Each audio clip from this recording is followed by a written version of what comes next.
Hello everybody, मैं doctor Vikram मस्कर हूं, एक घुटने और कंधे का विशेषज्ञ नई दिल्ली इंडिया से। और इस वीडियो में हम बात करने वाले हैं आप घुटने के सूजन को कैसे पहचान सकते हो और इसकी जो इलाज है आप कैसे कर सकते हो।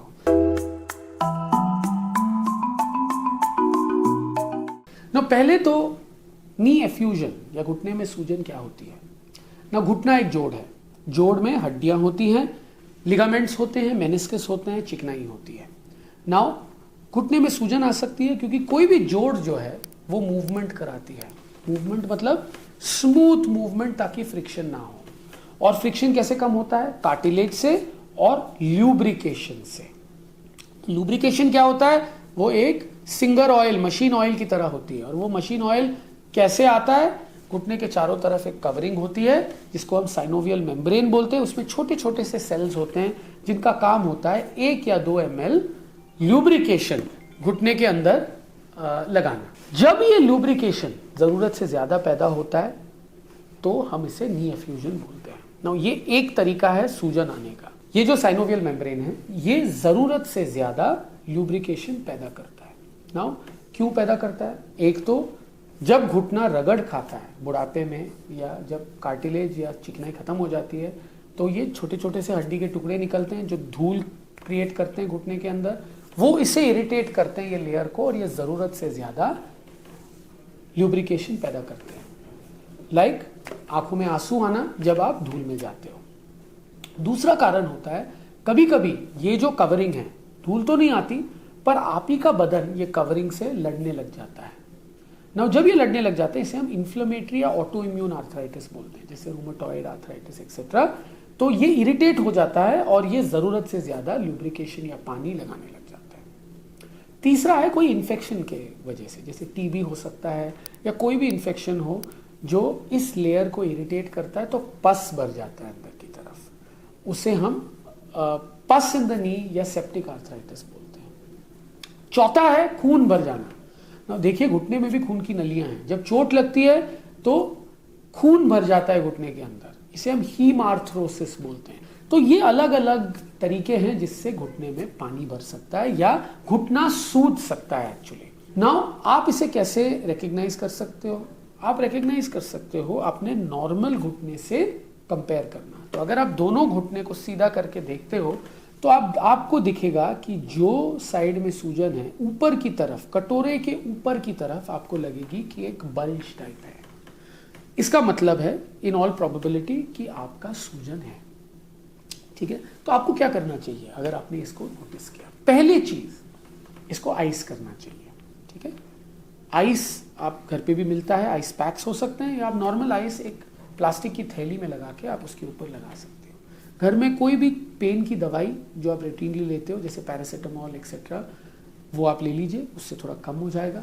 कंप्रेस कर सकते हैं, एक क्रेप बैंडेज बांध सकते हैं और थोड़ा उसको ऊपर कर सकते हैं। अगर कोई चोट एक्सेट्रा लगी है, ऑफ कोर्स जल्द से जल्द अपने डॉक्टर के पास जाइएगा, अपना जांच कराइएगा। वो एक्सरे कराएंगे, MRI कराएंगे, उसके द्वारा पता कर सकते हैं कि कौन सी अंग जो है, कौन सा पार्ट जो है घुटने का जिसमें चोट लगा है, और उसका ट्रीटमेंट हो जाएगा।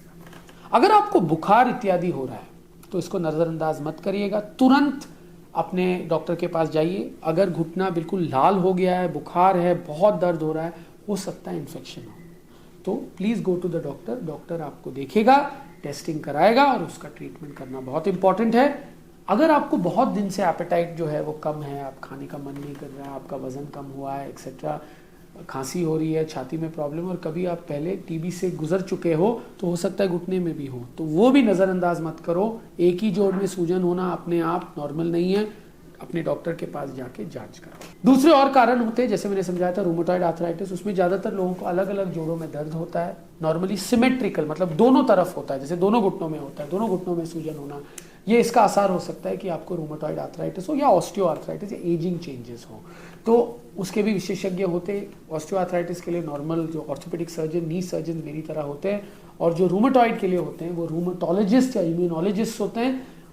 रूमेटॉइड आर्थराइटिस जो है वो दवाइयों से काफ़ी अच्छी तरीके से कंट्रोल किया जाता है। नाउ अगर सूजन देखा जाए, आपको प्रॉब्लम कर रहा है ये सूजन, और आपके डॉक्टर ने देखा है, अगर मैं डॉक्टर हूँ तो पहली चीज़ मैं क्या करता हूँ, अगर मुझे इन्फेक्शन ना लगे, नॉर्मल लगे, तो मैं दवाई देता हूँ सूजन को कम करने के लिए। अगर सूजन से बहुत परेशानी हो रही है तो अल्ट्रासाउंड के द्वारा मैं लोकल एनेस्थीसिया देके एक छोटी सी सुई ओपीडी में ही लगा के पानी निकाल देता हूँ, पानी को टेस्टिंग के लिए भेजता हूँ, और अगर नॉर्मल हो, उसमें कोई भी इन्फेक्शन के आसार इत्यादि नहीं हो, तो हम इंजेक्शन दे देते हैं, जैसे कॉर्टिसोन इंजेक्शन हो एक्सेट्रा, जो सूजन को कम करते हैं। जब सूजन कम हो जाता है तो उसके बाद ऑफ कोर्स एक्सरसाइज इत्यादि करना पड़ता है, ताकि मांसपेशियां जो कमजोर हो गई हैं वो मजबूत हो जाए और आप अपने नॉर्मल फंक्शन में जा सकते हो। आप सूजन को कम कैसे कर सकते हो?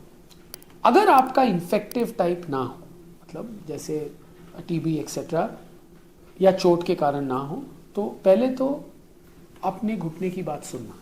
तो अगर आपका घुटना जरूरत से ज्यादा दर्द कर रहा है, आपको प्रॉब्लम लग रहा है, आपको सूजन लग रहा है, तो थोड़ा अपनी लाइफ की गति कम करो, रेस्ट दो, आइस लगाओ, कंप्रेशन करो।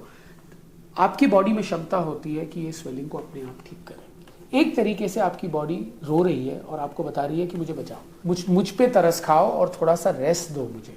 अगर आप घुटने की बात नहीं सुनोगे तो ये प्रॉब्लम और भी बढ़ेगी। ठीक है, तो ये बहुत ही इंपॉर्टेंट है, घुटने की बात सुनना सूजन को कम करने के लिए। अगर आपकी उम्र बढ़ रही है, डॉक्टर ने बोला है कि आपको आर्थराइटिस एक्सेट्रा शुरू हो गई है, तो अगर आपके प्राइम मिनिस्टर जी में प्रॉब्लम हो जो घुटना है, तो आप अपने डेप्यूटी प्राइम मिनिस्टर और कैबिनेट को मजबूत कर सकते हो, मतलब आपने मांसपेशियों को मजबूत कर सकते हो, ताकि वो काफी हद तक आपके घुटने के साथ कॉम्पेंसेट करे, मतलब उसका काम काफी हद तक ले ले।